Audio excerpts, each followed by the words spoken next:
The 2024 SEC football season has officially come to an end, and for one final time, we discuss my power rankings. These are my SEC football postseason power rankings as we put a pin in the year that was.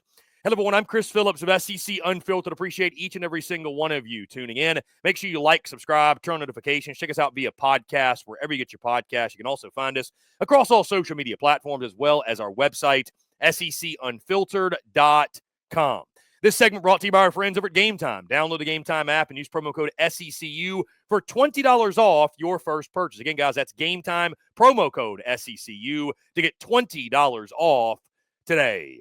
The 2024 SEC football season has officially come to an end, and as we did on a weekly basis during the regular season, for one final time, we look at my SEC power rankings postseason edition as we pull up each of my selections. We will start at number 16, and guys, I'm not going to spend a ton of time at the bottom of these rankings because most of these teams down here, at least the bottom row, the last four or so, did not participate in a bowl game. And yes, bowl game results did matter when it came to these final postseason power rankings. At number 16, guys, the Kentucky Wildcats coming in dead last. And listen, I know they finished with a better record than Mississippi State. But guys, at the end of the year, I would have taken Jeff Lebby and Mississippi State to beat Kentucky on a neutral field. Was a disastrous season in Lexington. Of course, guys, it ended in about as poor a fashion as it could, getting blown out by your arch rival in Louisville. So the Cats,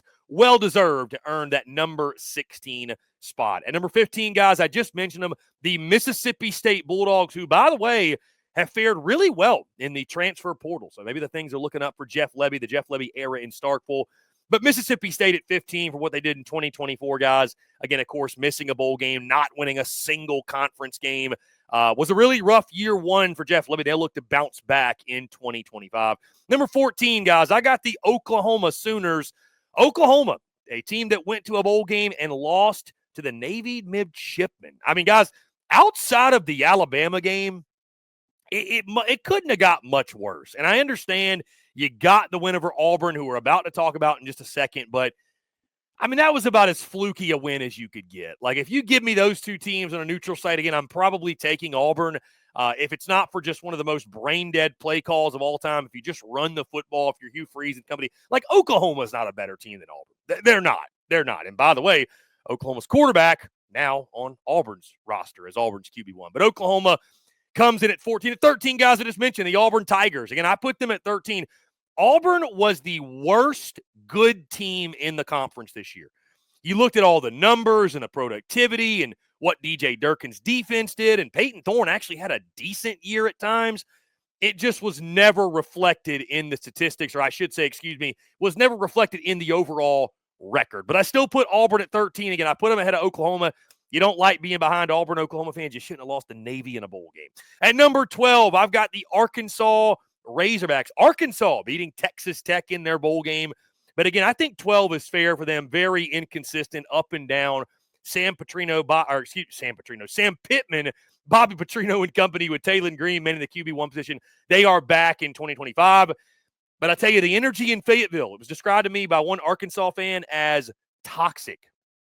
It's not a lot of hope when it comes to the Razorbacks football program right now. And again, we'll see if they can get it going. But really up and down, really inconsistent. Hogs sit at 12 in my postseason power rankings. Number 11, I got the Texas A&M Aggies. And listen, I've caught a lot of flack from this from A&M fans. And I get it. They're probably better than this 11th spot. But then again, are they really? You know, losers of 4 of your last 5. You lose to USC in a bowl game that you had the game in your grasp. You play inexplicable defense down the stretch. And again, you lose to a USC team that wasn't great. They weren't all that great.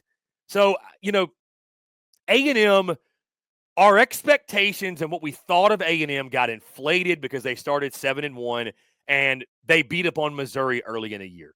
That wasn't really who A&M was. They were an average team this year. They were 7-5-ish, 8-4, which what they finished, you know, again, losing 4 your last. And I think Elko's the guy, and I think A&M's going to win a lot. But they were what they were in year one. And it's just a kind of an average team. So Texas A&M, I got 11th. Number 10, guys, I've got the Vanderbilt Commodores, Diego Pavia and company beating Georgia Tech in their bowl game. And again, guys, this is not just some run-of-the-mill bowl. Oh, it doesn't matter. Full-strength Georgia Tech against full-strength Vandy. Commodores get the big Birmingham Bowl win. Diego Pavia, of course, is back in 2025. Clark Lee wins Coach of the Year. Well-deserved.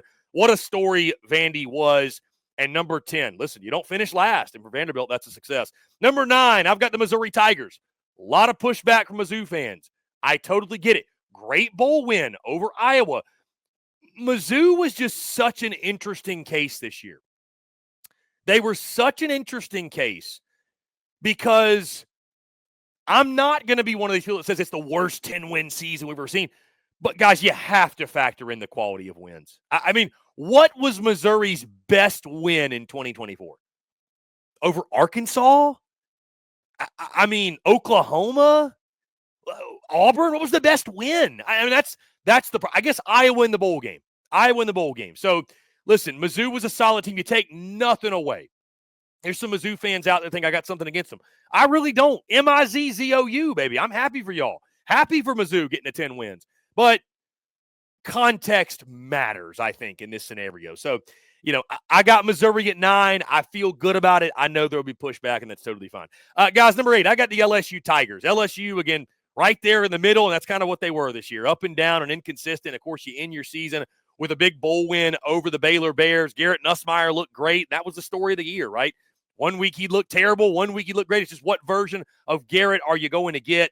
I'm bullish on LSU going to 2025. I love what they've done in the portal. But for 2024, I think 8th is right here. I think 8th is the right spot to put LSU just kind of right. They were middle of the pack, it felt like. 8-4 regular season in 2024. Of course, again, a lot of pressure on Brian Kelly to get it going and get to a playoff in 2025. At number 7, I've got the Alabama Crimson Tide. The only reason I've got Bama ahead of LSU is because they curb stomped them in the regular season. But, I mean, guys, Bama with one of the worst losses, losing to Michigan in that ReliaQuest Bowl that I was in attendance for. And what a game, what a performance by Jalen Milroe and company. I think most Bama fans are just excited to have some fresh blood at the quarterback position. All due respect to Jalen Milroe. From the folks I talked to, they seem really excited for the next era, the next chapter, if you will. But Alabama at 7, I mean, again, it's a season of what could have been, right? You basically got to the finish line. All you got to do is beat a bad Oklahoma team, and you get blown out by them in Norman, and you miss out on the college football playoff in year 1 at Kalen DeBoer. So, listen, Bama, lots coming back. They should be one of the favorites to make the playoff in 2025, you would think, but a lot of pressure on Kalen DeBoer to click all the right buttons and get it going. Number 6, guys, I've got South Carolina. And listen, admittedly, South Carolina's bowl game loss to Illinois bumped them down a few spots for me because I think what it showed – and South Carolina was a great story this year. It's taking nothing away. I mean, listen, you won 9 games. That's a great accomplishment at the University of South Carolina. Only happened 8 times in school history now. But I think what the bowl game showed was without Rocket Sanders, this offense was not – Lenora Sellers could not carry this offense. It's no knock on him, but it just goes to show how big of a part – I mean, you don't beat Missouri if you don't have Rocket Sanders. Of course, Kyle Kennard didn't play in the game. Nicky Manwari settled a half. I feel good about South Carolina at 6, though. I really do. The Gamecocks had a great year. They were a great story. They overachieved at virtually every turn, winning their last 6 straight in the regular season. Again, if you don't like being behind Florida and Tennessee and Ole Miss and the rest, don't lose to Illinois as a double-digit favorite in your bowl game. That's my message. And number 5, guys, speaking of Florida, I've got the Florida Gators.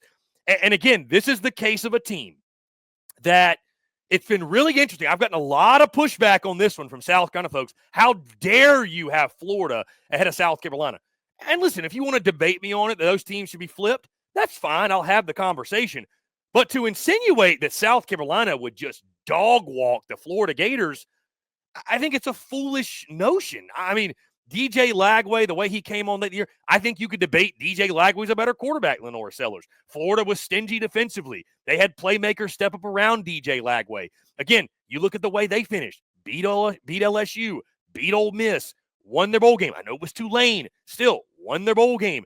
And Billy Napier owned Shane Beamer. So listen, part of these power rankings are what would you do on a neutral field? I don't think it's a certainty South Carolina would beat Florida on a neutral field right now. I digress. Florida in the 5 spot, well-deserved. Great year for Billy Napier and company. Still comes into 2025 with a lot of pressure, but a great step forward in the right direction. We'll see if they can build off of it this upcoming season. Number 4, I've got the Tennessee Volunteers. Guys, listen, I understand it was embarrassing. It was a blowout, losing Ohio State the way Tennessee did. I totally understand. Some people think Tennessee should be 16th. They're the worst in the conference. Here's my thing. Who in the SEC wouldn't have gotten dragged by Ohio State? And I know Texas just played them competitively, but I'm talking about teams below Tennessee.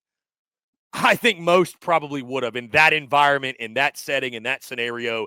So I'm not just taking everything away from Tennessee.